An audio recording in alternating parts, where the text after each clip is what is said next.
सतनाम सत श्री अकाल पुरुष। हे गुरु पूजित जगत के जगदीश हो, हे हरते सब भव बंधनों के विष हो। हे संत शिरोमणि अपवर्ग आभा युक्त हो, अहे सब गुण अवगुणों से मुक्त हो। हे रूप वाणी के मूल तुअ सार हो, हे तम ज्योति अरो शब्द के तू पार हो। हे सतगुर लय साधन करत हो, शांति हो, है भर गया हृदय जिससे नेह भ्रांति हो। तुम जन तमस धन अंध करते दूर हो, जाति भय कुल त्याग से भरपूर हो। है कर रहे जो भक्ति नित मद कोय हो, साहब वरद हस्त उन पर होय हो।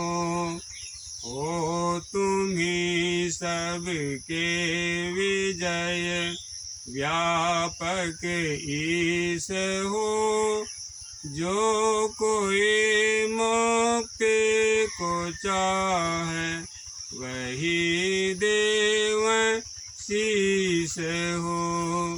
हे गुरु पूजित जगत के जगदीश हो, हे हरते सब भव बंधनों के विष हो। सतनाम।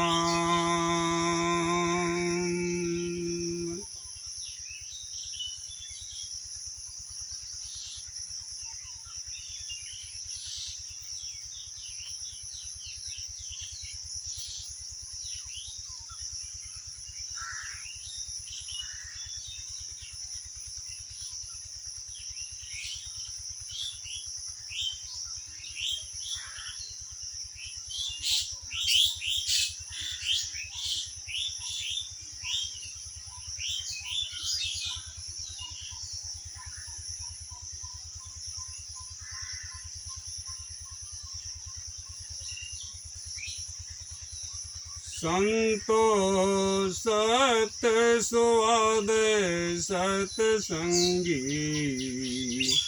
संतो सत स्वाद सतसंगी। नाम नशा में पूर्ण रहे, आप में है अभंगी। अक्षय तत्व आप विचार, चोला पाय बहुरंगी। बाहर दीनहीन मरोरे, नाम धन महाधुरंगी। अक्षय तत्व आप विचार, चोला पाय बहुरंगी। बाहर दीनहीन मरोरे, नाम धन महाधुरंगी। संतो सत स्वाद सतसंगी, नाम नशा में पूर्ण रहे, आप में है अभंगी संतो सत सुआद सतसंगी। रहनी गहनी जाको जान सदा सभन सोय संगी। सूरत फुटाय से खामग चाल त्रिगुण त्याग तुरंगी। रहनी गहनी जाको जान सदा सभन सोय संगी। सूरत फुटाय सिखामग चाल त्रिगुण त्याग तुरंगी। संतो सत सुवाद सतसंगी। नाम नशा में पूर रहे आप में है अभंगी संतो सत सुवाद सतसंगी। केंद्र सेंध विजेंद्र कर विजय की साहब बंदगी। विपिन बिहार विनय हो ऐसा बिरला को सतसंगी। केंद्र सेंध विजेंद्र कर विजय के साहब बंदगी। विपिन बिहार विनय हो ऐसा बिरला को सतसंगी। संतो सत सुवाद सतसंगी। संतो सत सुवाद सतसंगी।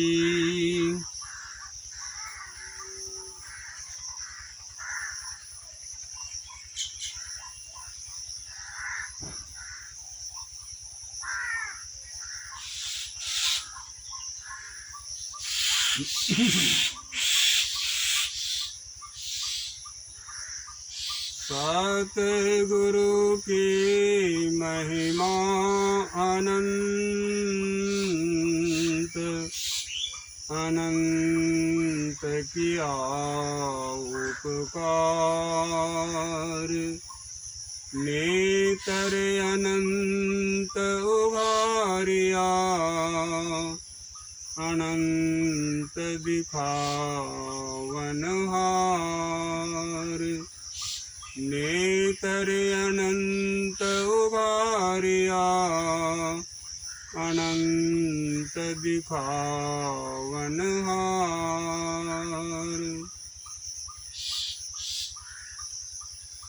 पूज्य संत जन संत पंथ सत्संग को सुनने आए प्रेमी जन, संतों ने यह सतज्ञान का स्वाद पाया है और जैसा स्वाद पाया है वैसा ही वह उपदेश के माध्यम से अपने काव्य के माध्यम से जनमानस में इसका प्रचार प्रसार भी किया है। संतों का कथन है, संत कबीर साहब कहते हैं, टोटे में भक्ति करे ताका नाम सपूत, मायाधारी मस्खरे केते गए न ऊट। कुछ लोग ऐसा सोचते व कहते हैं कि मुझे धन हो जाएगा तो मैं सत्संग करूंगा व करवाऊंगा, मुझे जन हो जाएगा तो मैं ऐसा करूंगा मैं वैसा करूंगा। लेकिन यह कहना कैसा है? यह जिनको वह कहता है, जिनके लिए कहता है, उन दोनों के मध्य में मस्खरे अर्थात मजाक करता है, खेल करता है, तमाशा दिखाता है। संत कबीर साहब कहते हैं कि टोटे में भक्ति करे। टोटे अर्थात थोड़ा थोड़ा, जितना है उतना ही में सत्संग करे। कुछ लोग शरीर के व्याधि से व्यथित होकर के परमात्मा से कहते हैं कि यदि आप मुझे स्वस्थ कर देंगे तो मैं आपका भजन करूंगा। लेकिन कहीं परमात्मा की कृपा से वह स्वस्थ हो भी जाता है तो वह भजन करना छोड़ देता है, भूल जाता है। लेकिन उसके लिए वह लंबी अवधि मांगता है, समय मांगता है। लंबी समय मिल भी जाए फिर भी वह नहीं करता है। तो संत कबीर साहब कहते हैं जो ही समय बचा है, काहे तो हम मनुष्यों को समय का पता नहीं। महापुरुषगण उस समय को जान करके कहते हैं बहुत गई थोड़ी रही, थोड़ी भी अब जात। वह थोड़ी भी जो बची थी वह भी जाने को है। इतने थोड़े काल में काहे को उगता, इस थोड़े समय में भी उगताना नहीं चाहिए। धैर्य से ध्यान करना चाहिए। समय थोड़ा ही बचा है। संतों ने कहा समय गया फिरता नहीं, झट ही करो निज काम। जो बीता सो बीतिया, अवहु गोहो गुरु नाम। जो समय चला गया तो चला ही गया, वह लौट कर आने वाला नहीं है। झट ही करो निज काम, तुरंत जल्द में ही निज काम कर लो। निज काम क्या है? लोग सोचते हैं धन कमा लेंगे, महल बना लेंगे, परिवार अपना लेंगे, हम सुखी हो जाएंगे। लेकिन सुखी नहीं होता है। यह निज काम नहीं है। फर्ज कीजिए आप एक महल बना रहे हैं, बनाने को चाह रहे हैं, धन भी आपके पास है, लेकिन वह कुर्सी तक लाए और आपका शरीर छूट गया। हो सकता आपके बाल बच्चे को यह बुद्धि हो तो वह घर मकान फिर से बना लेगा। जहाँ से आप छोड़ दिए हैं वहाँ से वह बनाना शुरू करेगा तो बना लेगा। उस बीच में हो सकता है वह भी नहीं पूरा बना सका, वह भी चला गया। फिर उसके जो बाल बच्चे होंगे वो घर को बना लेगा। लेकिन शुरू जिसने किया था वह अपना भजन नहीं किया।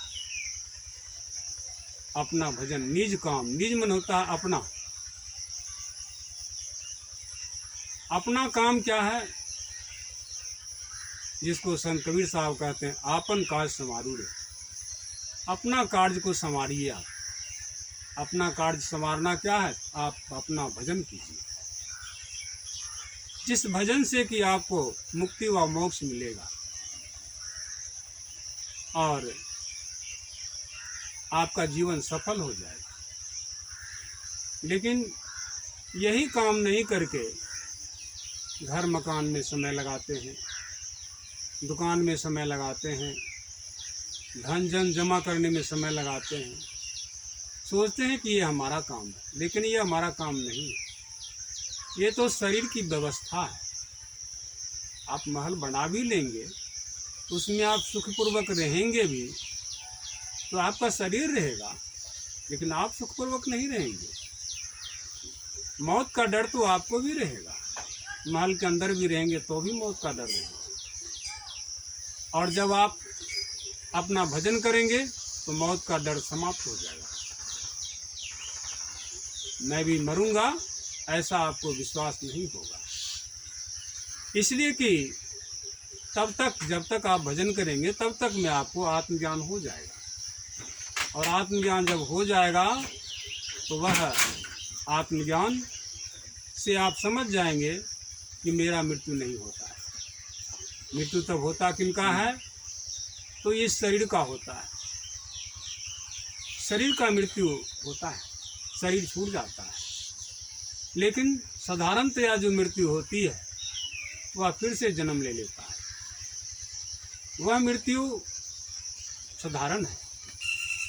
लेकिन महापुरुष जिन्होंने कि अपना भजन किया, अपने आप को जाना, अपने आप को पहचाना, वह मृत्यु को समझ लेता है, मौत को जान लेता है। तब उसे मरने के समय खुशी होती है, जिसको संत कबीर साहब कहते हैं, जा मरने से जग डरे मेरे मन आनंद, कम मरियों कब पाई हो पूर्ण परमानंद। दुनिया जिस मौत से डरती है, लेकिन संत कबीर साहब कहते हैं, जिस मरने से जग डरे मेरे मन आनंद, वह मृत्यु को देख करके मुझे आनंद आता है। कब यह मृत्यु होगा जो मैं पूर्ण परमानंद में चला जाऊंगा। पूर्ण परमानंद एकमात्र परमात्मा है। और ये शरीर के अंदर जितनी अवकाश छिपती है, उतने अवकाश को आत्मा कहते हैं। और इसके बाहर जितने भी अनंत अवकाश है, इसको परमात्मा कहते हैं। ये शरीर के बोध में रहने के कारण आत्मा और परमात्मा का अंतराल बुझाता है।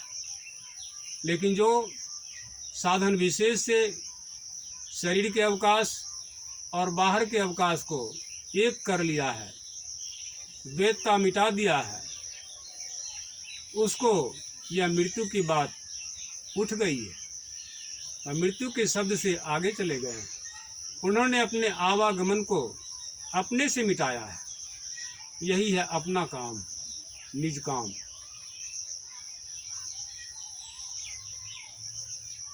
जो बीता सो बीतिया, जो बीत गया सो तो बीत ही गया। अब हूँ कहो गुरु नाम। अब जो है गुरु का नाम ग्रहण करो, गहो। सबसे पहली बात तो गुरु को जाने, गुरु से युक्ति सीखें और गुरु के द्वारा नाम दान लेकर के उस नाम की कमाई को करें। उस नाम की कमाई को करने से आप उस नामी को पालेंगे। और यह जो बाहर में नाम है, जितने भी नाम हैं, ये सब छूट जाएगा। वह अनामी को आप पालेंगे।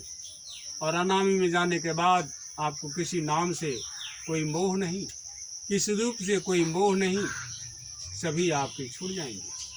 और उस अवकाश को पकड़ने की यंत्र व साधन संसार में कहीं किसी ने न बनाया है। जो परमात्मा अनंत सत्ता है, उसने भी पकड़ने की साधन नहीं बनाए हैं। तो संसार के मनुष्य क्या बना पाएंगे? दुनिया में बहुत कुछ बना सके हैं, लेकिन उस परमात्मा को ना तो बना सके हैं, ना बना सकेंगे। और उस परमात्मा को जानने के लिए सिर्फ जाना जा सकता है। संतों ने उसकी युक्ति सद्गुरु से पा करके, सीख करके अभ्यास किया है, तो करते करते एक दिन वह उस अवस्था को पा लिया है। संत का कोई शरीर नहीं होता, संत का कभी जन्म नहीं होता है, और संत का कभी मृत्यु भी नहीं होता है। ना तो संत जन्मते हैं, ना ही संत मरते हैं। तब यह संत की एक अवस्था होती है जो किसी मनुष्य शरीर में घटित होती है। इसलिए कहते हैं संतों के प्रकट होने के कारण, प्रकट शब्द का प्रयोग हुआ है।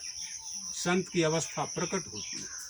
जैसे 4 अवस्था है, जागृत, स्वप्न, सुषुप्ति, और एक चौथी जो है वह है तुरिया। तो तुरिया की अवस्था जो है वह संतों की अवस्था है।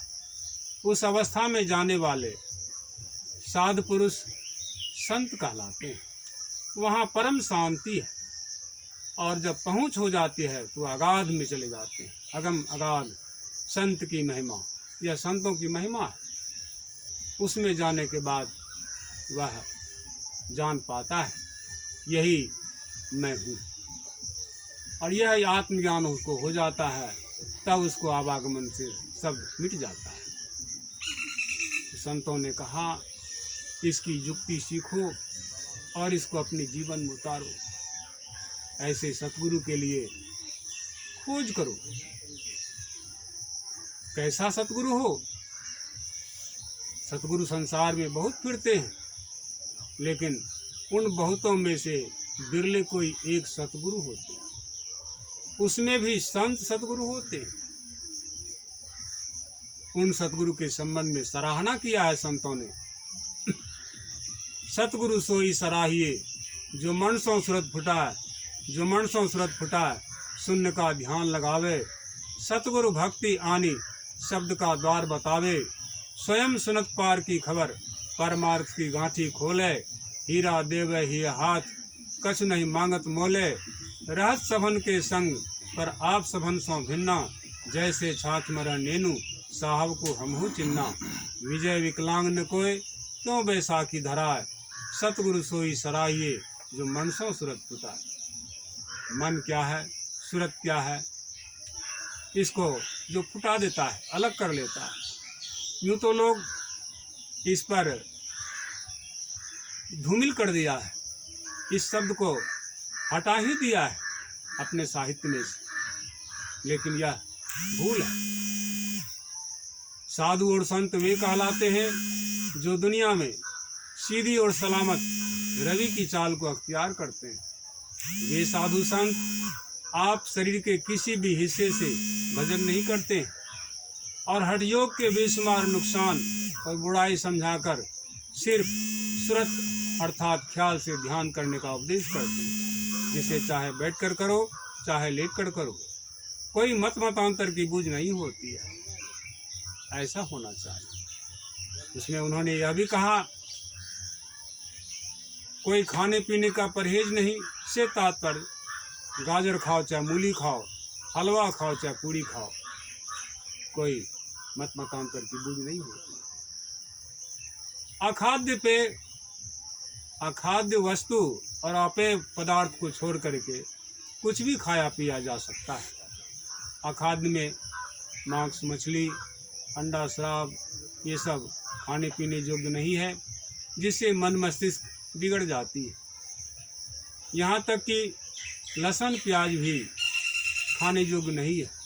यहाँ तक कि मनुष्य दूध दही खाते हैं, यह भी खाने योग्य नहीं है। मनुष्य के लिए शाकाहारी प्राणी माना गया है। यह प्राचीन युग में जो ऋषि मुनि होते थे, लंबी आयु जीते थे, उन लोगों को कहाँ हलवा पूरी नसीब होता था। वे लोग घास पत्ती, फल फूल खा करके, नदी नाले का जल पी करके वे जीवन जीते थे, बहुत लंबी आयु जीते थे। प्रकृति के साथ उनका बड़ा मेल था। लेकिन आज मनुष्य बहुत उम्र घट गया है, 60 भी पार नहीं कर सकता है, 100 को कौन के। तो चाहिए लोगों को प्रकृति के साथ मेल रखें और प्रकृति पुरुष के संपर्क से ही एक दूसरे का आगमन होता है, जिसमें यह शरीर है, स्थूल रूप है। इसके लिए अपना काम करना है, भजन, अपने नाम की कमाई करना है। अवश्य ऐसे संत सद्गुरु से इसकी सदयुक्ति सीख करके हम लोगों को भजन करना चाहिए, तब अपना काम होगा। अभी के सत्संग में यही थोड़ा सा कहा, फिर से कभी समय मिलने पर सेवा होगी।